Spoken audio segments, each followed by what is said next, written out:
You're just going to head to the 5th floor. I took out the security guard next to the elevator, just because I didn't know if he was going to see me if I walked past him. And then we enter the elevator. Once you exit the elevator, you're going to find the service room. And once you go in here, you're going to take a picture of the schedule that is on the wall next to you. I took out this camera. It's the only one I took out, just because I felt like I was going to be standing around in here for a while, and then took a picture of the schedule. Once you've done that, it says go to room 522, but there's also another room that has the dollar sign. You can see on the top left there, enter room with the dollar sign to search for a bonus. So I go to the one with the bonus first. Once inside, you're just going to walk straight on over to the table where there's going to be some casino chips, and that's all that's in this room. You can go ahead and head over to the room 522. Once in room 522, you can just walk straight on inside and take out the target, search the target's body, and then exit the hotel room. This hotel room, I couldn't find any other bonus things to get, so I just left. And I don't think there is any bonuses in this room. That was in the first room we went to. So once you exit, the fast way to do this to get the bonus is head back into the service room and climb inside of this right here, the laundry basket. Once you climb inside, it's going to take you down to the basement level, and you can just walk outside to the garage. And once you're in the garage, you don't want to take any damage on your car. So I got in my car, so I didn't get the full bonus because I damaged it. So I would just take out all of these guys individually. You can use a silencer and just pop them all one by one without any of them knowing.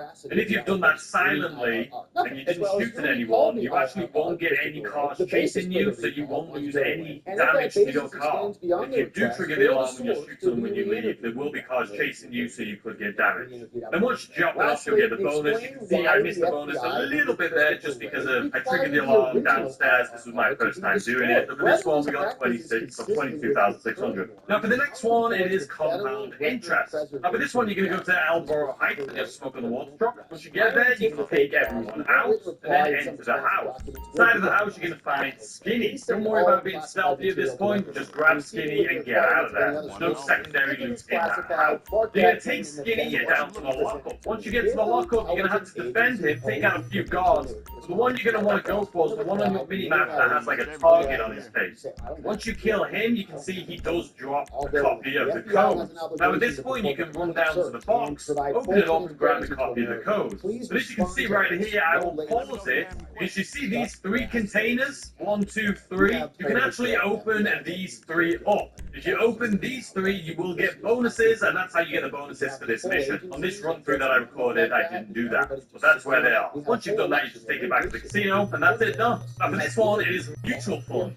For this, all you're going to need to do is climb into the back of the truck. You can use your own vehicle if that's your preference, but you can just climb into the back of this truck right here, and you can just slowly start taking people out. I noticed personally when doing it this way, it seems to be like there was less vehicles. When I tried doing it like in my own car, it seemed like way more spawns. Let me know what you guys think in the comment section down below. This footage is actually from GTA series. It's actually recorded when I was doing it in the back of the tow truck. But this is definitely the better way to do it. All you're going to need to do is defend Madrazo's driver, and that is actually it. Mission complete. The bonus for this one, make sure Madrazo's driver has good health and make sure the truck doesn't get damaged. It's got to be, I believe, over 95%. For the current liabilities one, all you need to do is locate GJ, and then to get the bonus, you just got to get him to the hospital within 1 minute 30 seconds. Once you've done that, you just take out the 3 cars. You don't even need to get out of your vehicle, just shoot the driver and pick up the packages that drop behind him, deliver the cash, and that is it, done. Just make sure you take him over to the hospital within 1 minute 30 seconds. For the Monopoly one, all you're going to want to do is head to A, B, and C. Make sure you leave just one person alive, don't kill all of them, and then you'll get a phone call. Once you've got that phone call, you're going to head on over to the construction site,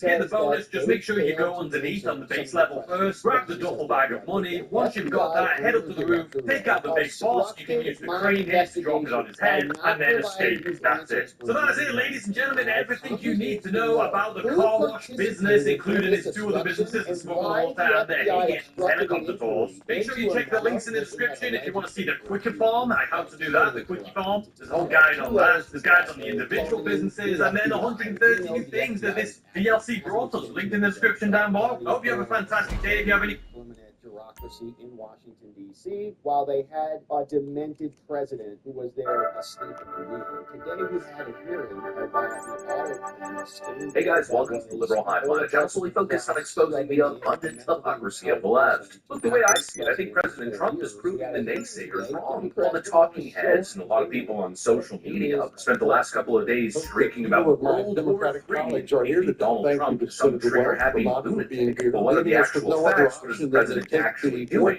He's holding his ground, swimming as an against admission of guilt for their role in this fight. We must not turn away from the search world. And again, he's open to making a deal. He's not looking for more American sacrifice, whether that's sacrifice in blood or money. He's not itching for regime change. Certainly not Bush 2.0. The president seems to be doing everything in his power to actually avoid war, not start one. In other words, he's doing exactly what he's promised from day one. Keep America safe, keep America out of war, while simultaneously, of course, trying to keep Iran in check, and of course, above all, pursuing peace and strength. I know that's an old neocon saying, but they didn't actually mean it. Meanwhile, it seems President Trump actually does. We got a huge clip coming from the Oval Office here that I think really clarifies things. We're going to get to all that, but first, this video is brought to you guys by a sponsor, so let's play that clip. This video is brought to you by Ground News.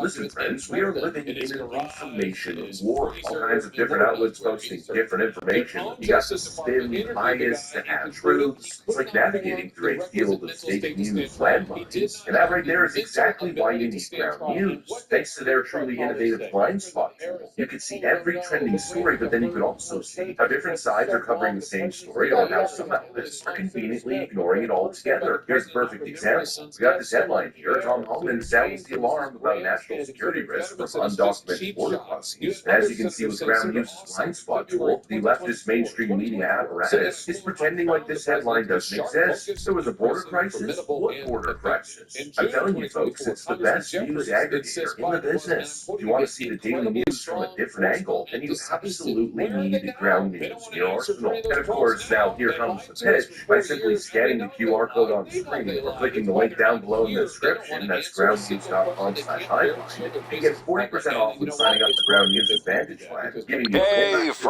news and all of their amazing tools. That's 40% off, folks, by simply scanning the QR code or clicking the link in the description and the pinned comment. What are you waiting for? Go take a look. And of course, a huge thank you to Ground News. Now back to the video. All right, folks, so Trump again said it today. Take a look.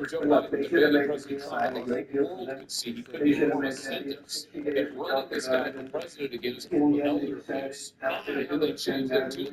Yeah, now they can't even show what to talk about. It's dangerous. It's dangerous for this country. Mr. White, I want to pick up on something you just said a second ago about the OLC and their opinion as to when an audit was to be clear about this. Apparently, Iran wants to talk, and he's even going as far as to suggest that he's willing to meet face-to-face at the White House. So for all the people who are saying that he's switched up on his strategy, absolutely not. You know, the old warmongering neocon approach, and really maybe not neocon approach, I'd say more accurately it's the uniparty approach, is to shut down conversation, right? We saw that with Russia and Ukraine. Donald Trump wants to deal-make with Putin, he wants to negotiate, but their approach is to excommunicate, to exile, to shut down communication, and basically leave the American taxpayer with one option and one option alone, and that's never-ending war. But again, it sounds like what the president is trying to do is avoid war at all costs. He's letting diplomacy lead while making it absolutely clear that there is one red line. Iran will not, under any circumstances, get a nuclear weapon, and that has been his position from the very beginning, which is something I mentioned in a video a couple days ago. How people seem to be suggesting is that all of this came out of left field. But if you look back at the campaign trail during Trump's first term in office, nothing's changed. Trump, they pointed out, was elected. Hey, so we paying a visit to the triads. I don't know how they mixed up in all this shit, but I do know that a copy of Dre's phone was at their club. So that's what we starting to look at. But no nuclear weapon, we can't get a nuclear weapon. It'd be one thing if Trump had campaigned on stopping Iran. Hey, so just before you go full enhanced interrogation on the bouncer, here's the plan. We access the security camera system and cross-reference the footage with when we know the phone was there. Shit sounds good to me, but can't we just hack the feed? No deal. The system is some thrift store level shit. It's not even online. You'll need to get the physical tape from their office. Oh shit, that's easy.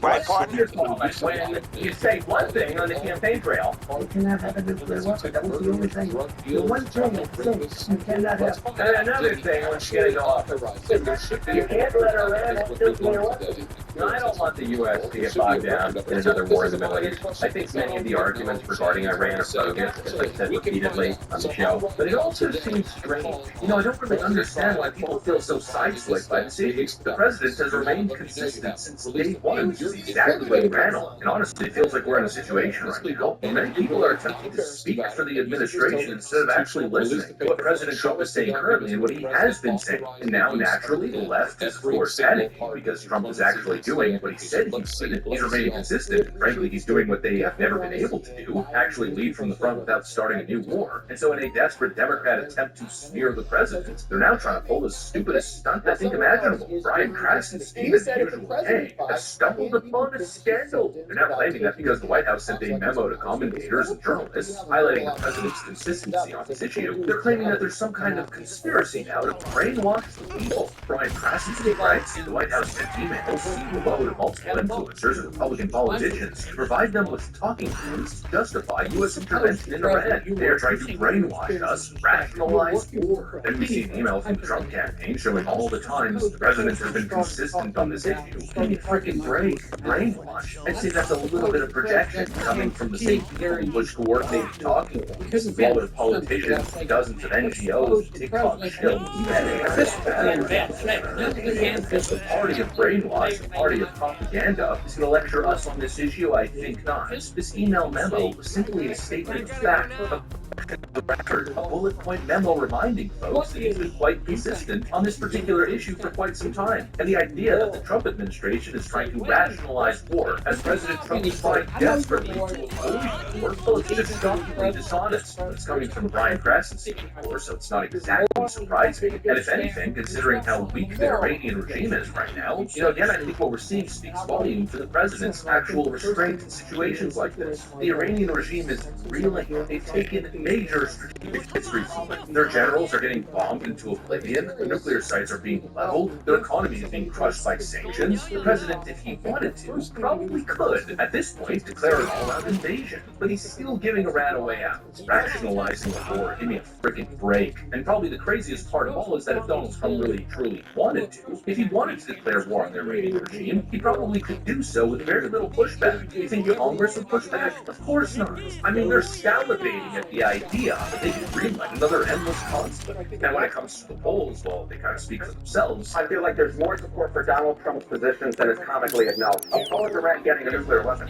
I mean, look at this. 79% of adults agree on that. They agree with Donald Trump. Iran cannot get a nuclear weapon. 83% of Republicans, 79% of independents, 79% of Democrats. When you get 79% of Democrats and 83% of Republicans agreeing on anything, you know that is a very clear majority in this country. And so the American public is with Donald Trump. They definitely oppose Iran getting nuclear weapons. The chances are that the people probably wouldn't have to much issue with it. And if the president really was this sinister sociopath whose media portrays him, he asked Congress to declare war. We all know about the wartime approval that presidents usually enjoy, something that Joe Biden tried to take advantage of, but he was simply too much of an incompetent loser to ever really, get that benefit. The reality is the people would probably support it. A good chunk would probably support it, another chunk would probably stomach it, because people understand that Iran is not some harmless little country minding its own business, facing destructive U.S. interventionism. No, this is an out-of-control regime that's been funding terror for decades. They're the bank account behind Hamas. They're the ones who, right now, are chanting death to America and burning American flags in their parliament.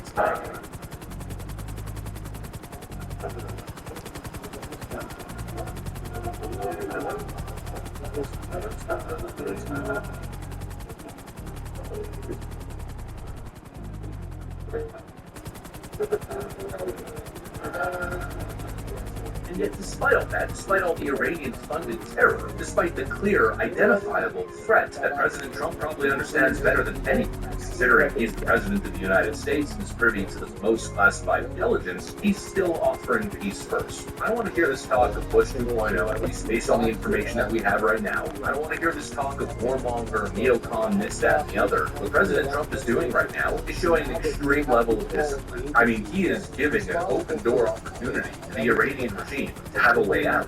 And really, if you think about it, if Iran rejects that chance, well, then you could argue that whatever comes next, well, it might be entirely on them. I think the president is walking this tightrope quite well. He's showing strength, he's flexing American military muscle without being reckless. And most importantly, I'd say he's staying true to his word. No nukes for Iran, no boots on the ground unless absolutely necessary, and there is a provable, clearly identifiable threat to the American homeland. And if there's a chance for peace, he'll chase it. But that, of course, is just my perspective based on the information that I have access to. Anyways, that's pretty much what I got for you guys. Hopefully you enjoyed the video. If you did, make sure to leave a like and possibly subscribe. Thanks for watching, and I'll see you on the next one.